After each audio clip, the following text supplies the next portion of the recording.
Praise the Lord. Welcome to showers of blessing. దేవుని కృపలో భద్రపరచబడి నూతన దినంలో ప్రవేశించాం. ఈనాటి దేవుని వాగ్దానం, నీవు అగ్ని మధ్యను నడుచున్నప్పుడు కాలిపోవు, జ్వాలలు నిన్ను కాల్చవు. When you walk through the fire, you shall not be burned, nor shall the flame scorch you. యెషయా గ్రంథం 43వ అధ్యాయం 2వ వచనం. Praise God. ఈ నూతన దినములో దేవుడు మీ కొరకు సిద్ధపరిచిన ప్రతి దీవెన ఆకాశపు వాకిళ్లు విప్పి మీ మీద కృమ్మరించునుగాక. మరి ఒక నూతన దినాన్ని ఆరంభిస్తున్న నేపథ్యంలో ప్రేమ కలిగిన వాగ్దానము ద్వారా దేవుడు మనల్ని దర్శిస్తూ ఉన్నాడు. మన జీవితంలో చాలాసార్లు అగ్ని పరీక్షలు తప్పవు. కొన్నిసార్లు మనం ఎదుర్కొనే సమస్యలు పూర్తిగా మనల్ని తినివేస్తున్నట్టు అనిపిస్తుంది. కష్టాలు, వ్యాధులు, ఆర్థిక ఇబ్బందులు, కుటుంబ సమస్యలు ఇవన్నీ మనకు అగ్ని లాంటివే.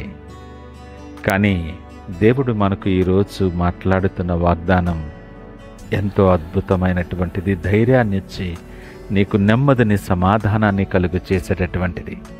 నీవు అగ్ని మధ్యను నడుచున్నప్పుడు కాలిపోవు, జ్వాలలు నిన్ను కాల్చవు. ఈ మాటకు అర్థమేమనగా ఇది ఒక సత్యాన్ని నీకు తెలియచేస్తుంది. అగ్ని ఉంటుంది, కానీ అది నిన్ను తాకదు. దేవుడు అగ్నిని తొలగిస్తానని వాగ్దానం చేయలేదు, కానీ నీవు దానిలో నడుస్తున్నప్పుడు నీతో ఉంటానని హామీ ఇస్తున్నాడు. అగ్నికి హద్దు ఉంటుంది. దేవుడు అనుమతించిన వరకే అగ్ని మన జీవితంలో పనిచేయగలదు. యోబు జీవితంలో సాతాను పరీక్షలు పెట్టినా దేవుడు గీతలు గీశాడు. అదేవిధంగా మన అగ్ని పరీక్షలకు పరిమితి ఉంటుందని గమనించుకోవాలి. దేవుని సన్నిధి మనకు రక్షణ. అగ్నిలోనైనా నీటి మధ్యలోనైనా దేవుని సన్నిధే మన రక్షణ. దావీదు మాట్లాడుతున్నట్లుగా దేవుడు మనకు ఆశ్రయము, దుర్గము అయినాడు. ఆపత్కాలములో ఆయన నమ్ముకునదగిన సహాయకుడు. అగ్నిలో నడవటం ఒక విధంగా మనకి మంచిదే. బంగారం అగ్నిలో శుద్ధి అయినట్లే విశ్వాసులు కూడా అగ్ని పరీక్షల ద్వారా మరింత పవిత్రులుగా అవుతారు. షడ్రకు, మేషకు, అబేద్నెగోలను అగ్నిగుండములో వేసినప్పుడు ఏమైంది? అగ్ని వారిని కాల్చలేదు, వారిని కట్టిన తాడు మాత్రమే కాలిపోయింది. రాజు ఆశ్చర్యపడి, ముగ్గురు కదా మనం వేశాం, నలుగురు కనబడుతున్నారు ఏంటని అడిగినప్పుడు 4వ వాడు దేవుని కుమారుని వలె ఉన్నాడు అన్నారు. సత్యం ఏంటంటే అగ్నిలోనే దేవుని సన్నిధిని అత్యంత బలముగా, సమీపముగా మనం అనుభవించగలం.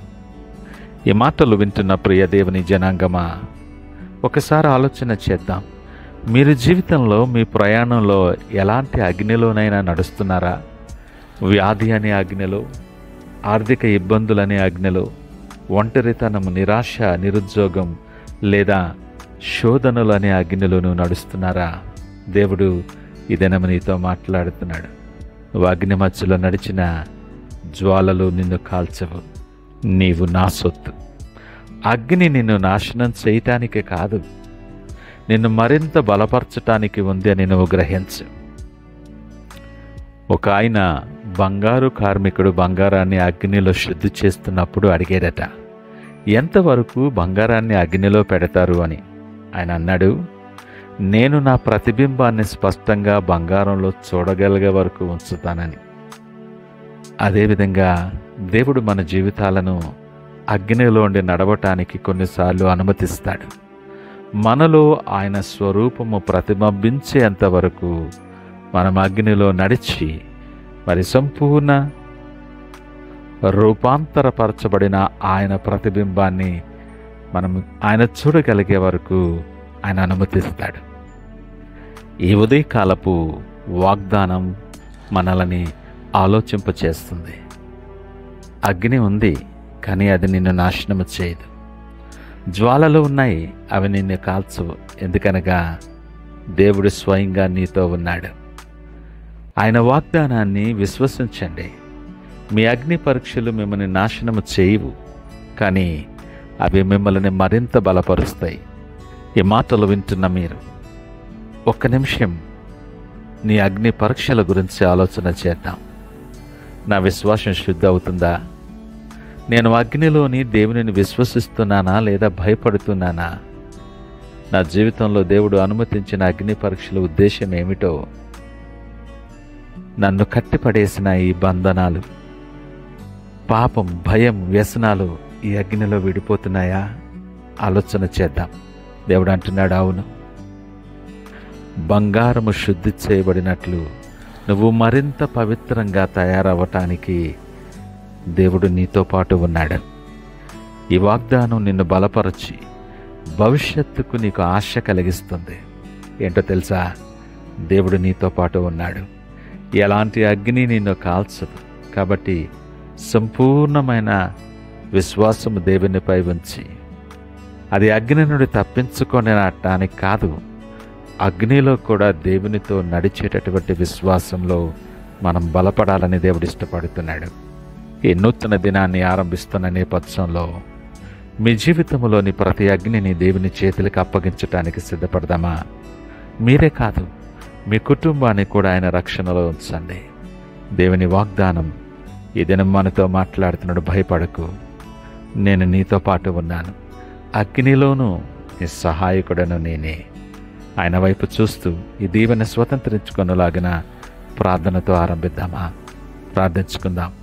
మహోన్నతుడు, నమ్మకమైన మా యేసయ్యా, స్తోత్రాలు, వందనాలు. ఈ ఉదయకాల సమయం మాతో మీరు మాట్లాడిన విధానం చొప్పున నీకు వందనాలు అయ్యా.